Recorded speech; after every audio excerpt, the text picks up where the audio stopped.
PL படிப்புகளுக்கான பொதுப்பிரிவு கலந்தாய்வு இன்று தொடங்குகிறது. முதல் சுற்று கலந்தாய்வு ஆகஸ்ட் 10ஆம் தேதி வரை நடைபெற உள்ளது.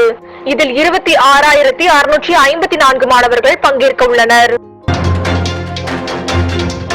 துப்பாக்கி சுடுதல் போட்டியில் இந்தியா இன்று மீண்டும் பதக்கம் வெல்லுமா என்று ரசிகர்கள் எதிர்பார்த்து வருகின்றனர்.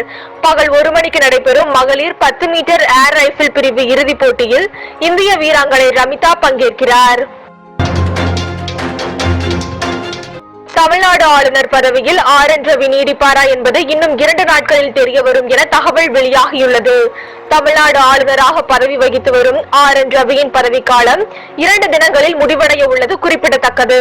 அண்மையில் டெல்லி சென்ற ஆளுநர் ரவி பிரதமர் மோடி மற்றும் உள்துறை அமைச்சர் அமித்ஷாவை சந்தித்து பேசினார்.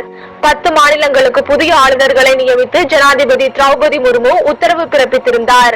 இந்நிலையில் தமிழ்நாட்டிற்கு புதிய ஆளுநர் நியமனம் குறித்து நேற்று அறிவிப்பு வெளியாகாத நிலையில் ஓரிரு நாட்களில் தெரிய வரும் என எதிர்பார்க்கப்படுகிறது.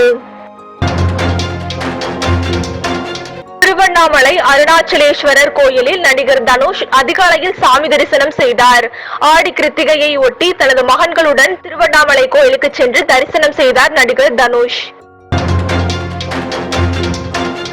பொதுத்துறை நிறுவனங்களை தனியாருக்கு விற்பனை செய்யும் இடம்தான் நிதி ஆயோக். பாஜக ஆட்சிக்கு முன்பு திட்ட கமிஷனாக இருந்தது. பிறகு பொதுத்துறை நிறுவனங்களை விற்கும் இடமாக நிதி ஆயோக் உள்ளதாக அப்பாவு பரபரப்பு குற்றச்சாட்டை முன்வைத்துள்ளார். திருவண்ணாமலை அருணாச்சலேஸ்வரர் திருக்கோயில் ஆடிப்பூரம் பிரம்மோற்சவம் கோலாகலமாக கொடியேற்றத்துடன் தொடங்கியது.